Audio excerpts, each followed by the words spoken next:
Hey guys, back from Vancouver. It was an interesting trip to say the least, but I was blessed personally, and we did some good down there. But I want to talk about today an experience I had there, and it's pretty interesting for sure. It's definitely an eye opener, definitely a culture change. Um, so basically, me and my wife came down from the hotel, and we were looking for some store so we can get some water because they don't have any at the hotel for some reason. But we were talking about God, me and my wife outside, and just standing in one spot. And then we had seen this guy poke his head out and interrupted us and said something about a guard. But I think he overheard us, but didn't quite hear exactly what we were saying. And he starts talking to us, and I kind of take those kinds of opportunities to talk to him about the Lord, because it doesn't happen very often. People just come up and talk to you, and hey, if they want to have a conversation, give it to them.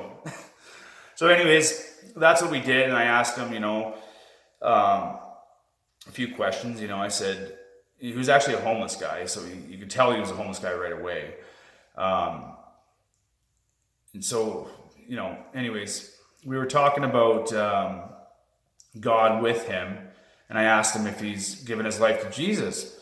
And he was beating around the bush about, not wanting to give me a direct answer. He asked me a bunch of questions. He actually kept asking me questions. Like, I'd ask him one question, and he would come back with 5 different questions, but rambling off right away, like none of them really made sense. And then he starts talking about people who were behind him that just went by and their nationality, and never really kept a sentence together that was coherent. But anyways, I was determined to talk to this guy because he wanted to talk, and I pushed and pushed and pushed to talk with him about God, and he kind of dodged the question. But anyways, I did get some information out of the guy. He has read the whole Bible, but he would dodge the question. He actually told me another story of how he was kicked out of the Gospel Mission church, but I didn't quite understand it all because, like I said, he was rambling, maybe drinking. I'm not really sure. But anyways, he had a bad experience with the church is what I got from it, and he blamed God for it, I think. And it was kind of an interesting start to the conversation, but I kept asking him if he gave his life to the Lord. And like I said, he just kept on, dodging the question. But eventually I kind of pushed. I said, let me talk for a second. He's like, how much time will you talk with me? Okay, like he wanted to talk. So I said, you know what? I'll spend as much time with you as you will allow me to, but I want to talk as well. So anyways, I had to push the conversation a bit, and then asked him about his life, and asked him if it was a good, mediocre or a great life he's been living. Clearly he's living on the streets, and as of now it wasn't a great life, but kind of interesting about his past life.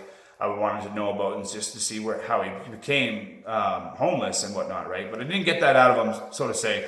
But eventually that it was nighttime, and eventually I said, you know what? I need to talk to you about God. I said, Jesus loves you, and I told him about how it talks in the Bible about God doesn't pick the strong. He picks the weak. He picks the meek. He picks the people, the weak people, to shame the great people, and to make the wise shameful. You know what I mean? And you can see that, in a lot of the people that God has in the Bible, like Peter. I think he was a murderer or something. He used to stone people for their Christian views, or because the Old Testament used to say stuff like that, right? So, but he said it in good faith. But anyways, he picks certain people like that, to shame the wise. But I started telling him about that, and just to show him he is important. God never forgot about him. He does love him. He's making bad decisions in his life, clearly. That's what I judged him for, which I shouldn't have judged him for that, because I found out a little later he had some serious mental issues.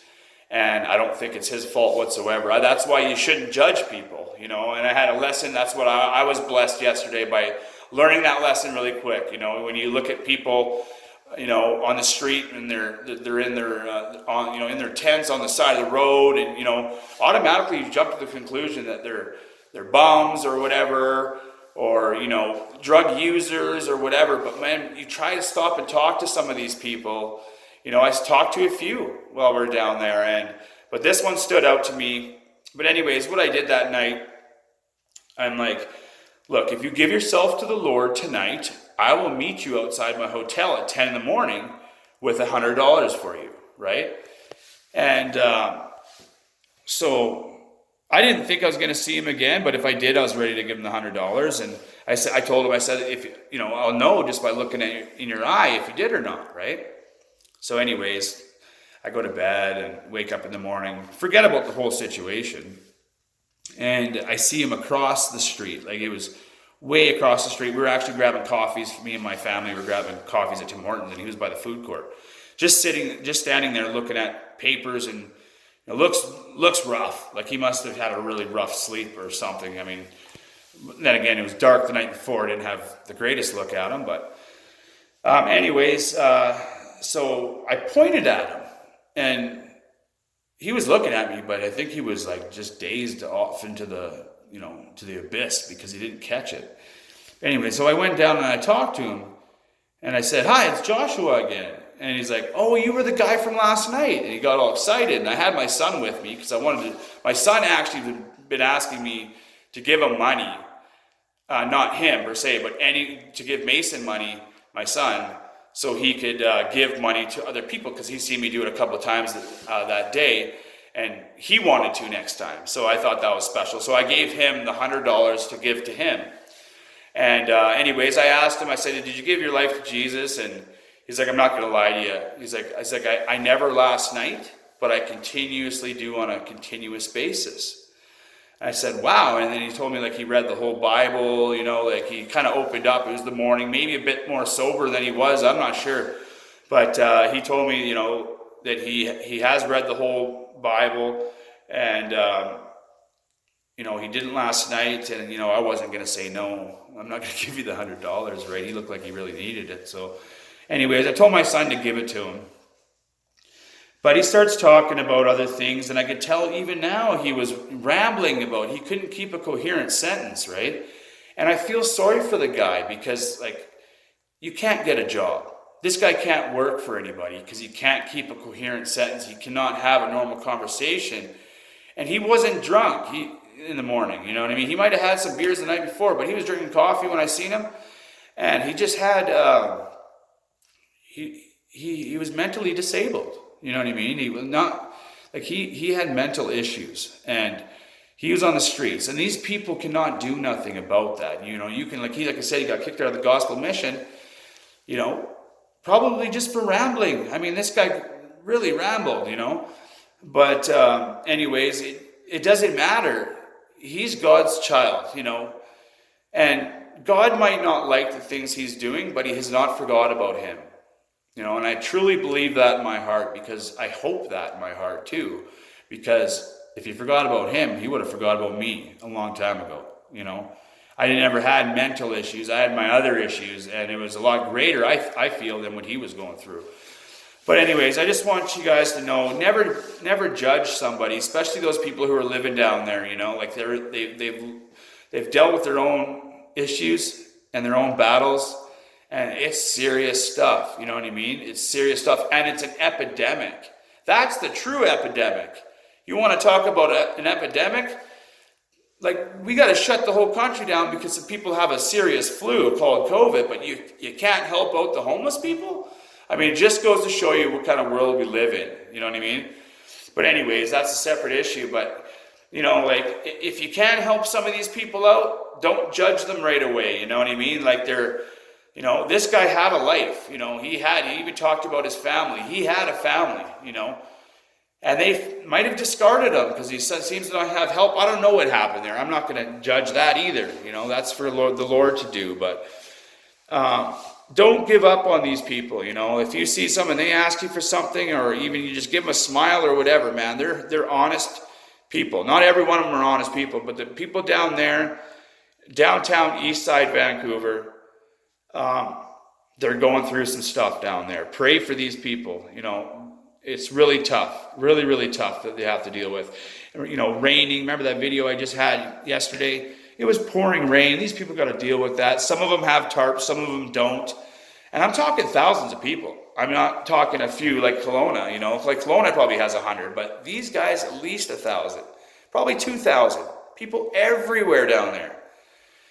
It's crazy. But anyways, you know, if you can bless one of those people, those are the people that need it, you know what I mean? Like, and you know what, anyways, when I did give him the $100, or my son did, you know, he broke down and cried. And I mean, this guy didn't understand anything. He understood love. He understood love. I told him I loved him. I told him Jesus loved him. You know what I mean? And he does. And I do, you know. I felt sorry for the guy, you know, but I could have said all that stuff about God and everything, and I hope that, you know, did something to him. But the kindness and the compassion that I showed this guy and my wife the night before, that made the mark. That did something to him. And you know what? That's what Jesus wants us to do. He wants to show love. He wants to show compassion to everyone. It doesn't matter if you're homeless or you're a multimillionaire. You know, have that mentality going forward. You know, that every person is God's child. You know, you don't have to always love everybody, but you can treat them with respect and dignity. That is number one. But anyways, it was a great lesson. I feel blessed myself to have to learn a few lessons while I was down there. And honestly, I've learned a few lessons. You know, you think something, but man, when you get in deep, you know, no, I wouldn't even say deep, but just when you start experiencing some of these things, you know, and like I was a drug user back then, you know, in the day too, like not even that far ago. I was never down in the streets, you know, nothing like that. But that's where I was headed, you know, like that's where I was headed. But anyways, they're people. They're people, and they need compassionate people to be there for them. But anyways, God bless you guys. I'm going to go through the ABCs one more time. If you haven't watched any of my videos at all, A is to admit or acknowledge that you're a sinner and that you want to do better. You know, B is to believe that the Lord died on the cross for your sins. And believe he's God, man, because he is. And he's going to do wonders in your life. C is call out his name and ask him to come into your heart and ask him to guide you, you know, because we are sinners. We don't want to keep repeating the same mistakes. Ask him to guide you through, you know, the rest of your life. You know, you do that and you believe it, he's going to come into your life and he's going to do great wonders for you, like he has for me, my wife, and many other people that I know. Anyways, you guys, God bless, take care, and we'll talk to you later.